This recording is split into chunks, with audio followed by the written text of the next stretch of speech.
Why having fewer friends after 70 might help you live longer. Today, I wanted to start this conversation with a surprising fact that might shock many people. According to a 75-year-long study from Harvard University, the key to a happy life in old age is not having a large number of friends, but rather the quality of those relationships. We are often fed the idea that the more friends you have, the happier you will be. However, statistics from AARP show that 76% of people over the age of 65 in the U.S. feel pressured to maintain social relationships just to avoid loneliness.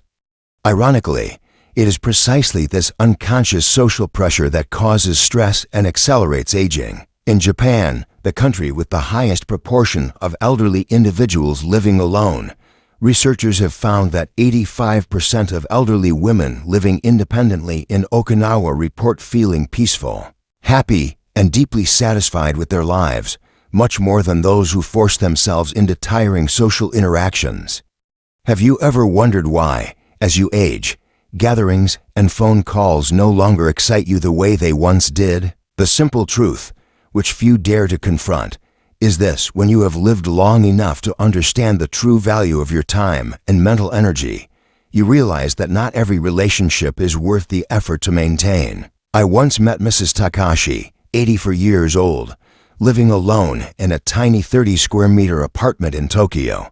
She had gone through her share of life's milestones: the passing of her husband, her daughter moving far away, her friends slowly drifting off. In her younger years, she would tirelessly attend tea gatherings to please others. Today, she sits by the window, reading, sipping tea, meditating. "I'm not lonely," she smiles gently, her eyes gleaming. "I see myself as a dear old friend I've spent 80 years building." From Okinawa to Iceland to the small villages of Italy, those who live the longest and the most peacefully are those who have mastered the art of solitude. Why? Because they don't feel incomplete. Because they are wise enough to let go of what is no longer necessary. Sometimes, the hands that grasp us are symbols of obligation, not affection. A long overdue message becomes an invisible weight. A lukewarm meeting turns into an unwelcome chore. When you slow down and look deep within your heart, you will realize the most loyal companion you have is yourself. The one who understands you the best is yourself. And the true journey toward freedom in life can only be led by you. The first lesson of a peaceful old age: let go of friendships that no longer serve you, and make space for true, quiet joy. This is just the beginning of the larger journey we are about to explore in this video.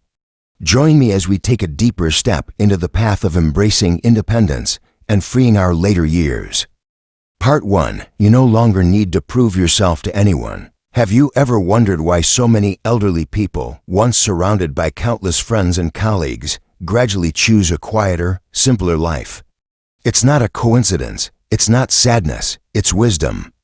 A Harvard study that followed participants for more than 75 years concluded that while strong relationships are crucial for happiness, the real secret is not in the number of connections, but in their depth and authenticity. Meanwhile, in Okinawa, Japan, home to one of the highest concentrations of centenarians in the world, researchers discovered something striking.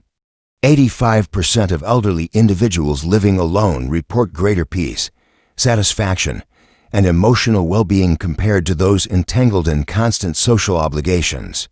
And here lies a silent truth: in the later chapters of life, you no longer need the world's applause to know your own worth. When we are young, life feels like a stage. Every handshake, every invitation, every smile, we often measure ourselves through others' eyes. We learn early that fitting in earns approval, that maintaining a wide circle earns respect, that being busy earns admiration. But the seasons change, and as you cross the threshold of 70, a profound realization begins to dawn. You have nothing left to prove to anyone but yourself. Think of Harold, a man who, for decades, thrived in the whirlwind of corporate life. Meetings, business trips, banquets, surrounded by a sea of faces, he was never truly alone, yet never truly at peace.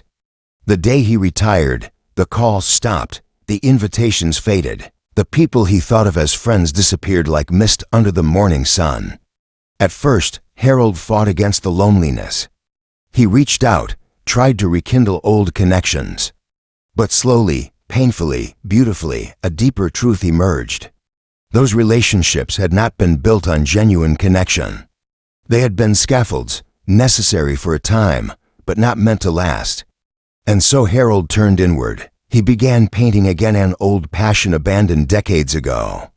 He took long, silent walks through the parks he had once rushed past. He spent mornings reading, afternoons writing poetry no one would ever see but him. And for the first time in his adult life, Harold wasn't living to impress. He was simply living to be. You see, after 70, the race ends. There are no more ladders to climb. No more audiences to entertain. No more approval to seek. There is only this moment, this sacred, fleeting, beautiful moment, and your relationship with yourself. You no longer have to return every call out of obligation. Force yourself into gatherings that drain your spirit. Shape your words and actions to fit expectations that no longer serve your soul. You have earned the right to say, softly but firmly, I am enough. You have weathered storms. You have endured losses. You have celebrated victories. You have carried the heavy tapestry of a life fully lived. What more validation could you possibly need? In the quiet of a solitary morning, with no one around to applaud or judge, you can finally hear the pure, steady rhythm of your own heart, and it is more than enough. It is freedom. It is peace. It is the reward for a life courageously lived. If ever doubt creeps in, if ever you find yourself wondering, do they remember me? Do they miss me? Smile gently. Place your hand over your heart, and remember, you are here. You have mattered. You still matter. The truest friendships you seek now are not measured by phone calls or invitations. They are found in the quiet companionship between your soul and the life you have built. And trust me, there is no applause, no gathering, no social circle more meaningful than that ... Stay with me, because in the next part, we will uncover an even greater treasure. Why, after 70, peace becomes more precious than socializing, and how it can transform the way you live each day. Part 2.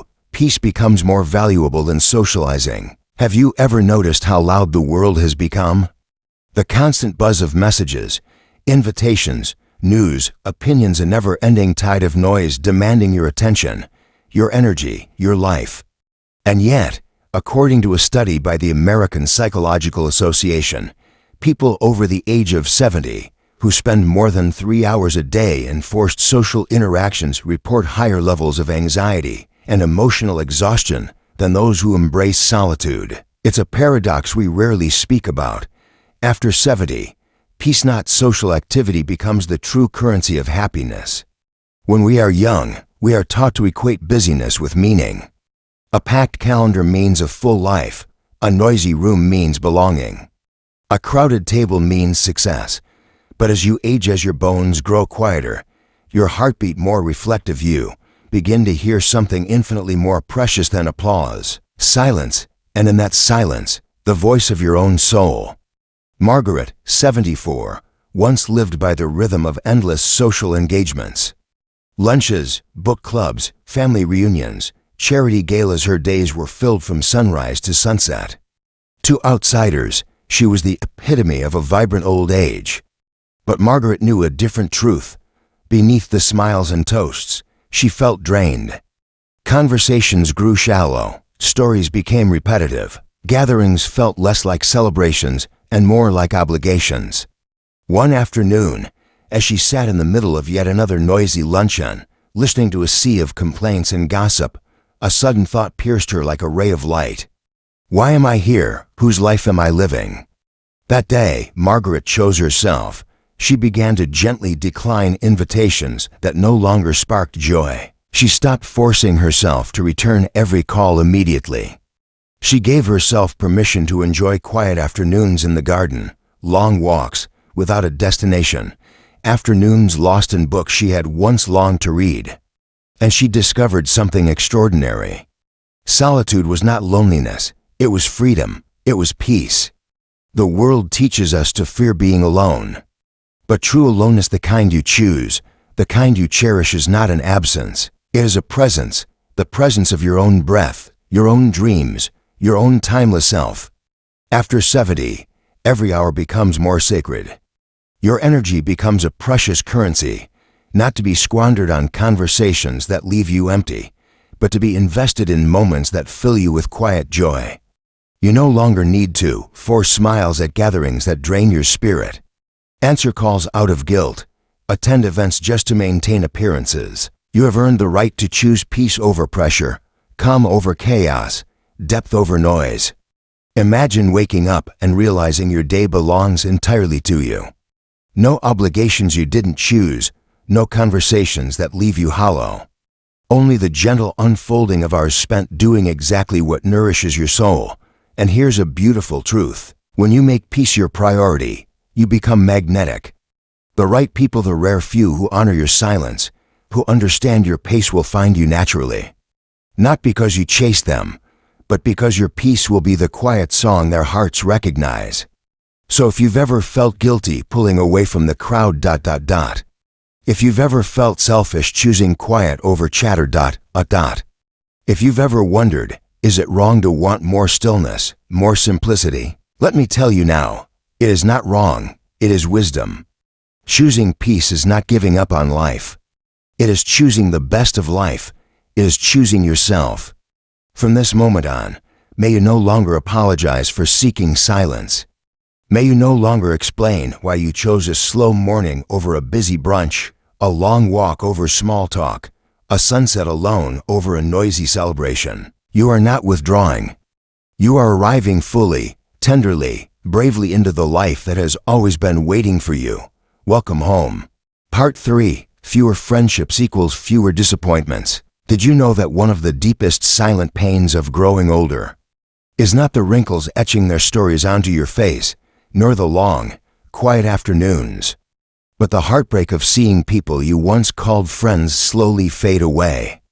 According to a study from the University of Michigan, more than 68% of people over the age of 70 have experienced profound disappointment when old friends no longer kept in touch or failed to show up during the most important moments of their lives. Yet rarely are we ever taught this simple truth. Friendships can fade, and that is perfectly natural. When we are young, we cling to the belief that every relationship will last forever. Handshakes, promises, shared memories, we naively think they are eternal. But life, like a river, never stops flowing. People change, priorities shift, circumstances evolve, and some people, no matter how long they walked beside us, will eventually choose a different path. The question is not, how can I hold on to them, but rather, how can I accept and move forward without letting my heart grow bitter? William, at 78 years old, once believed he had a rock-solid circle of friends. Friends he had shared his youth with, raised glasses with under golden sunsets. But as the years passed, things shifted. Some grew busier, some moved away, some simply stopped calling. At first, William felt like he had lost a part of himself. He asked quietly, "Did I do something wrong? Why is it so easy for people to forget me?" The disappointments piled up like layers of dust on forgotten memories. Until one afternoon, sitting alone on a park bench, William realized a simple, liberating truth. It's not that I changed. It's not that they are bad people. It's just that we had fulfilled our time in each other's lives. From that moment on, he made a quiet, powerful decision. Not to cling to what had already drifted away. Not to resent those who chose a different road. He chose forgiveness. He chose release. He chose to love himself even more deeply. And strangely enough, once William stopped fighting to maintain friendships that no longer nurtured his soul, he felt lighter, more peaceful, freer. The truth is, every friendship has its natural lifespan. Some relationships are meant to walk with us through the fiery, wild years of youth. Some people come into our lives to teach us something, then quietly exit. A rare few remain, and those are the ones truly worth cherishing. But to find those few rare souls, you must first be brave enough to let go of the ones who no longer belong on your journey. Because if you don't release the old, Your heart will have no space left for the new, deeper connections waiting to find you. It's like a garden, you must clear the withered weeds so that new flowers may bloom. So if you've ever felt a sharp sadness when someone drifted away, remind yourself it's not your failure. It's not because you weren't good enough. It's simply a chapter of your life that has closed to make way for the next one. You don't need 100 friends to feel complete. You just need a few souls who truly understand your spirit.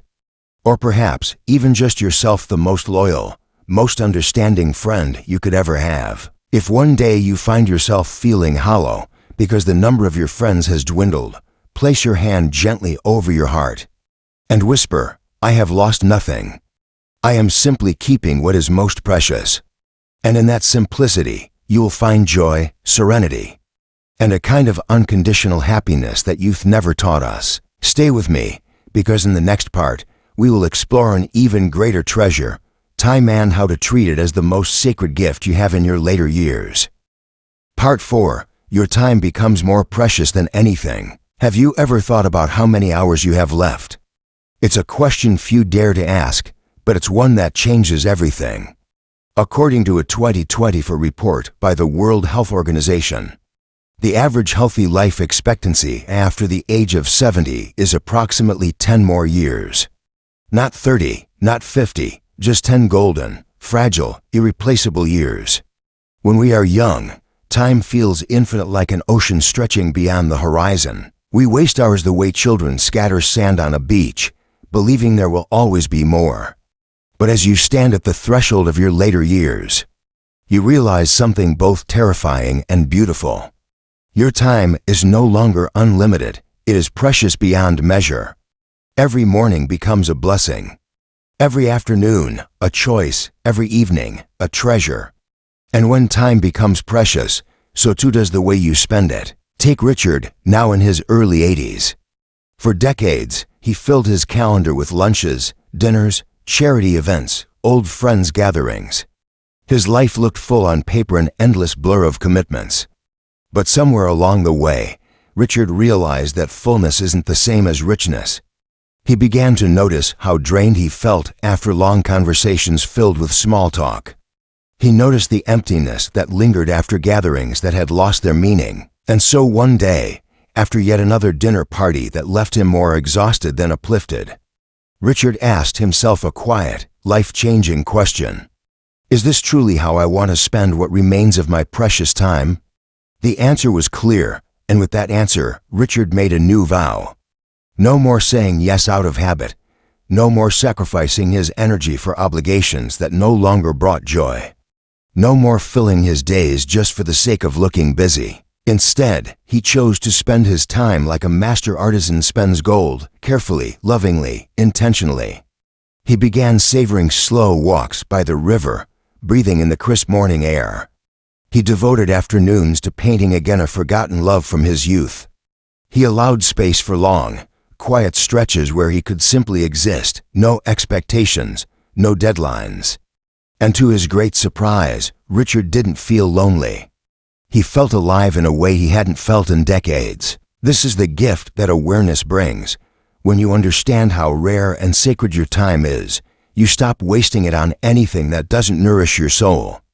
You stop attending gatherings that feel like obligations, sitting through conversations that leave you empty, chasing validation through busyness. You start choosing days that align with your heart, saying no without guilt, saying yes only to what lights up your spirit. Because at this stage in life, your time is no longer a currency to be traded.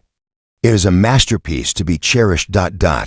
Every hour you spend should be a seed planted in the garden of your soul, not a coin tossed into the winds of obligation. And here's another beautiful truth. When you protect your time, you protect your joy. When you guard your days like treasures, you realize that happiness isn't something you have to chase. It grows quietly, like sunlight warming the earth, simply because you finally gave it space. So today, I invite you to ask yourself, is this how I want to spend my irreplaceable time? And if the answer is no, then give yourself permission without apology, without guilt, to walk away, to close the door, to choose differently. Your life is no longer a performance. It is a sacred act of self-honoring. From this day forward, may you spend your time on what truly matters. On love, on peace, on curiosity, on stillness. On the beautiful, unrepeatable miracle of simply being alive, because you deserve nothing less. In the next part, we will journey even deeper to discover why true companionship, the kind that never disappoints, must first be found within yourself. Stay with me. Part 5. True companionship comes from within. Have you ever felt completely alone, even in a crowded room? It's a strange, hollow ache, one that no amount of company can truly fill. And here's the truth that few dare to admit. The deepest loneliness is not being without people. It is being disconnected from yourself. A global survey conducted by the Longevity Research Institute in 2023 found that over 62% of individuals above 70 reported that despite regular social interactions, they still felt emotionally isolated, not because they lacked companions, but because they lacked genuine connection to themselves. We are taught from childhood that happiness is external. We chase friendships, gatherings, recognition, believing they will complete us. We learn to fear solitude, to equate being alone with failure or sadness. But solitude, when embraced, is not a punishment, it is a homecoming. Take Eleanor, 76 years old, a woman who spent her life believing that the more people she surrounded herself with, the happier she would be. Her calendar was always full: brunches, club meetings, evening calls, holiday parties. Laughter, chatter, motion, and yet, somewhere deep inside, Eleanor often felt hollow. Despite the constant activity, she felt like an actor performing a role she had long outgrown. Conversations grew shallow, interactions felt obligatory. Her laughter became a mask worn out of habit, not joy. One day, sitting alone after yet another draining social event, Eleanor asked herself a question that cracked something wide open. If I strip away all the noise, all the faces, all the expectations, do I even know who I am anymore? In that quiet, trembling moment, she realized she had spent decades cultivating relationships with others, but had neglected the most important relationship of all, the one with herself. And so Eleanor made a radical, beautiful choice. She stopped chasing connections outside. She turned inward. She began spending mornings walking by the lake, alone, letting her thoughts wander like birds over the water. She brought a journal to cafes, not to appear busy, but simply to listen to the soft voice within that had been silenced for too long. She allowed herself to sit in silence, without reaching for a phone, without filling the space with noise. And in that sacred stillness, she found a companion who had been waiting patiently all along, herself. Eleanor discovered that true companionship isn't about constant conversation. It's about being at peace in your own presence. It's about smiling at your own reflection, not out of vanity, but out of recognition. It's about finding your own thoughts interesting, your own heart comforting, your own dreams worth cherishing. Because here is the eternal truth: until you become your own best friend, no amount of company will ever be enough. But once you do, once you find joy in your own laughter, comfort in your own silence, strength in your own breath, then every relationship you attract will come from abundance, not need. You will no longer seek people to complete you. You will seek those who complement your completeness, and the connections you build from that place, those rare, golden bonds, will be lighter, freer, deeper than anything built from loneliness or fear. So if today you feel the ache of loneliness creeping in, pause, breathe, and gently ask yourself, have I become the friend I've always been searching for? If not, then today is a perfect day to begin. Start small. Take yourself on a walk. Sit quietly and listen to your heartbeat. Write a letter to the child you once were, to the elder you are becoming. Remind yourself that you are, and always have been, worthy of your own love. Because the most faithful, most understanding, most unwavering companion you'll ever find has been with you all along. It is you, and when you embrace that, truly, fully, tenderly, You will realize you were never really alone in the first place. ... Stay with me, because in the next part, we will explore a liberating truth. Letting go doesn't mean losing. It means opening the door to a more fulfilling, lighter life. Part 6. Letting go opens the door to a more fulfilling life. Have you ever wondered why some people seem lighter, freer, even happier as they grow older, while others seem weighed down by bitterness, regret, and exhaustion? The answer is surprisingly simple. It's not about what they gained, it's about what they let go. According to a 2023 study published in the Journal of Positive Aging, elderly individuals who practice intentional letting go, releasing outdated obligations, relationships, and regrets, report 40% higher levels of life satisfaction compared to those who cling tightly to the past. Letting go is not giving up. It's not failure, it's not isolation. Letting go is a sacred act of self-respect. It is the decision to stop carrying burdens that no longer belong to you. James, a vibrant man in his late 70s, learned this lesson the hard way. For years, he believed that staying active, maintaining every old friendship, attending every event, was the key to a happy retirement. He filled his calendar with reunions, catch-ups, phone calls, anything to stay connected. But deep down, James felt a persistent weariness. The conversations felt hollow, the events felt repetitive. Many of the relationships he fought so hard to maintain had long since lost their spark. One evening, after returning home from a gathering that left him feeling lonelier than ever, James stood in front of his mirror and whispered to himself, "Why am I still chasing what no longer nourishes me?" It was a question that cracked something open inside him, a doorway he had long been too afraid to walk through. The next day, he made a brave, revolutionary choice. He stopped forcing connections. He stopped attending gatherings that drained him. He stopped measuring his worth by the number of people he could call friend. Instead, James turned his gaze inward. He spent time in nature, relearning the rhythm of the seasons. He picked up new hobbies, not to impress anyone, but simply because they delighted him.